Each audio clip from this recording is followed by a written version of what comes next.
In this week's episode, we look at a car whose legacy started back in 1992 and grew in popularity in 1996.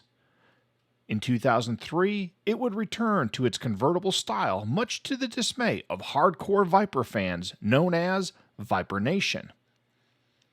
By the time it was introduced at the 2005 Auto Show, some thought that this beast had lost its way. With a move from a convertible back to its iconic double bubble style, Viper Nation was excited to see what this performance machine could do. This week, we look at the 2006 Dodge Viper SRT10. This is Virtual Gear.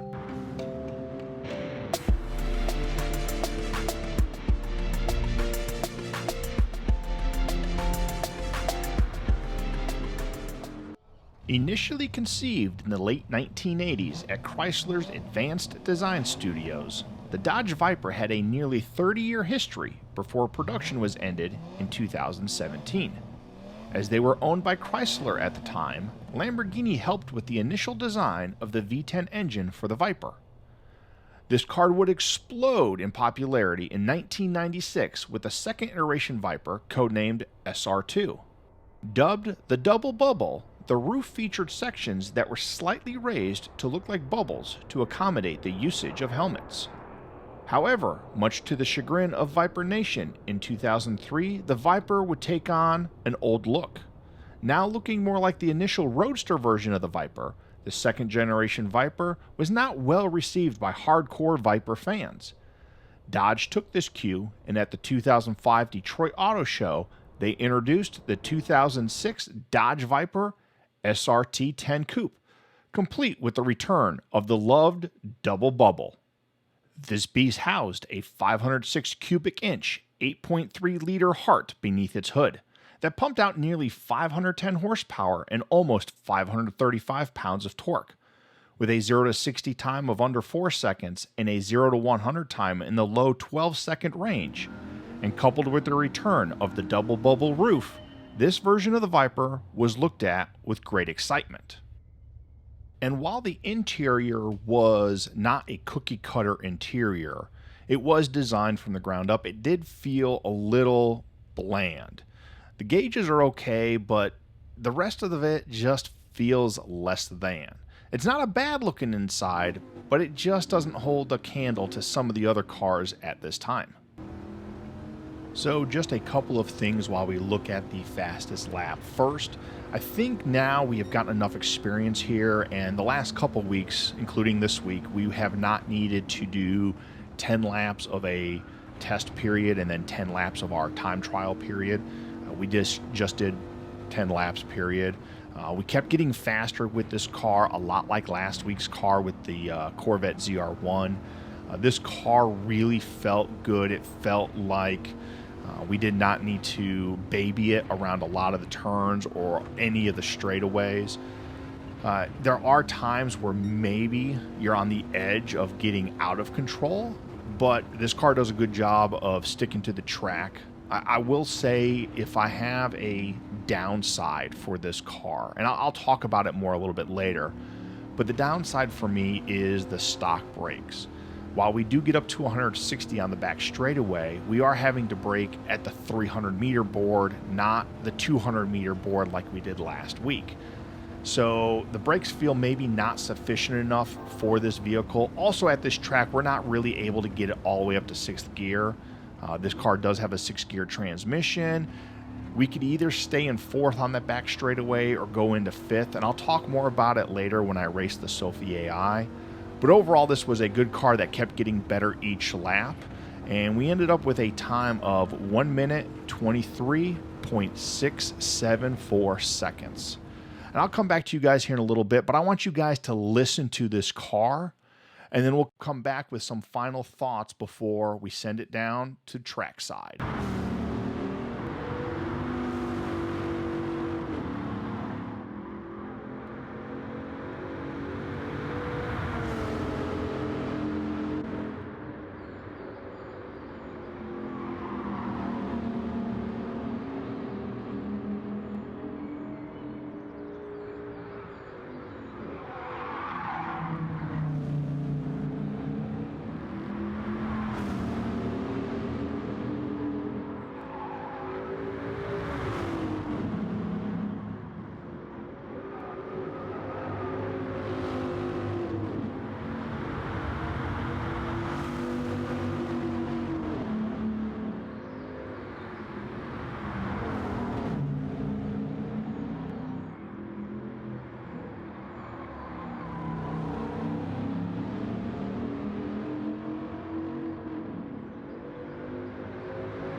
And as we can see here with the leaderboard, the 2006 Dodge Viper SRT10 Coupe takes the top position. Now, down to Deacon Dew at the track as he battles the Sophie AI under the lights here at Road Atlanta.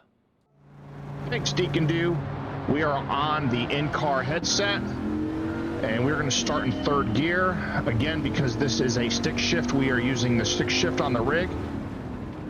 Now, this week it's a little bit different. We have upgraded from the Logitech G923 wheel, a solid wheel, but we have upgraded to the Pro Logitech wheel.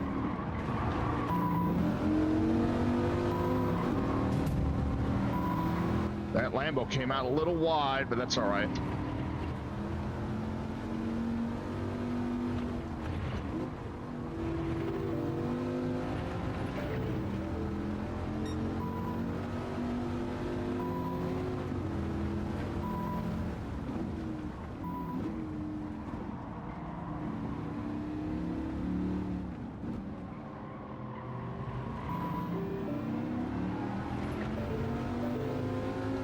This car is not flexing all of its muscle on this back straightaway. It does have 6 gears. We can keep it in fourth. We can shift it to fifth. It just depends on what we are gonna, if we're in slip or not. We're gonna keep it in fourth if we're not in slip though. It makes it easier to slow down for this turn. If I bring it up to fifth, that turn can be a little hectic.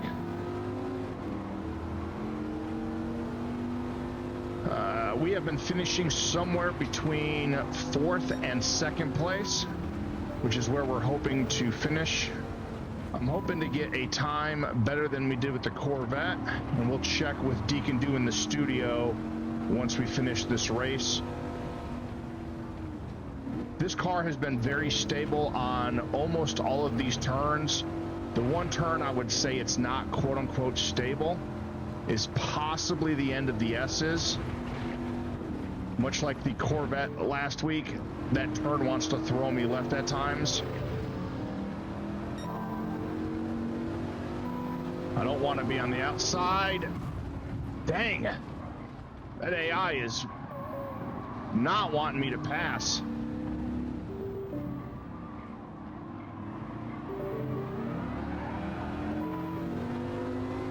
Yeah, this car definitely has more for this back straightaway. I can get to about 160. We might actually shift to fifth here. Now, if we do, we have to brake earlier. So we brake at the pole right there instead of the 300 mark. If we keep it in fourth, we can brake at the 300 mark. Excuse me if I'm crossing my words up. I'm trying to chat and race at the same time.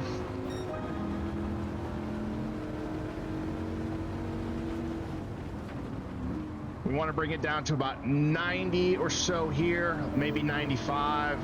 This car really powers out of that first turn. Here we want to whoa it down to second. If we have enough speed, we can bring it up to third. That was a borderline if we had enough speed to bring it up to third.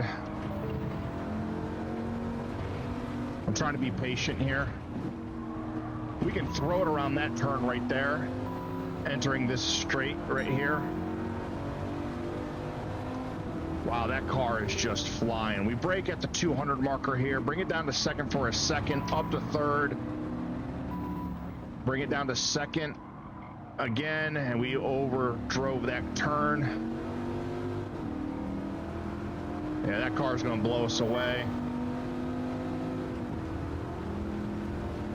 I also did not take that turn the cleanest.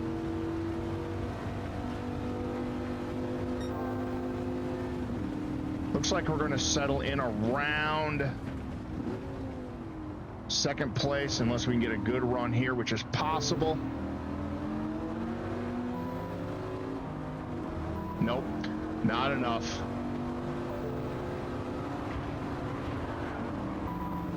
Woo! Wow, that was fast. That was a close battle for first. We are going to end up with a time of roughly 4 minutes 21 seconds, which is going to probably blow away the C4 ZR1 Corvette from last week, which I believe was the fastest. We'll have Deacon Do up in the studio, update us on all that. Fun ride. Really difficult one-handed with the Logitech Pro wheel, but we are trying to keep it somewhat immersive with the stick shift. But it felt good. It felt really good. That car has a lot more in it. I cannot wait for possibly a supercharged series of this. Anyways, enough blabbing for me. We're going to send it back to Deacon Do in the studio. Back to you. Thanks, Deacon Do. You are indeed correct. This car is 12 seconds faster around this track in this race than last week's car, the 1989 Corvette C4 ZR1. As we look at this race in third-person view, let's look at the legacy of the Dodge Viper. Like many antisocial types, this car did not play well with others. With its light frame and massive rumbling V10 in the front, it made many drivers nervous. It took what seemed like ages for it to finally be matched up against the Corvette Z06 of this period. And while it did not perform as well as the Z06, it did not go gentle into that good night. As American cars like the Z06 of this era strive to be more rapier-like Ferraris, Porsches, and to a certain extent Lamborghinis, the Dodge Viper was more like a broadsword. Some consider it the last incarnation of the brutal American sports car. Raw power, a stiff clutch that required its driver to actually do leg day, a brake that would stop you in 2 to 3 business days, and a steering system that a noodle arm just couldn't handle. However, in Gran Turismo 7, all of this is a moot point. The roar of the massive V10, when paired with the right headphones, can give you goosebumps. The handling may not be top tier, but it is sufficient to smash around our test track, Road Atlanta. And while it's not my favorite car to date in this series, I do have a better appreciation of this car now that I've put it through its paces around Road Atlanta. As we wrap up this week's episode and I leave you with the sounds of the Sophie race, I want to thank you for watching. Don't forget to hit that like and subscribe button and ring that bell. And you can also watch me race live on Twitch over at twitch.tv/Deacon Do.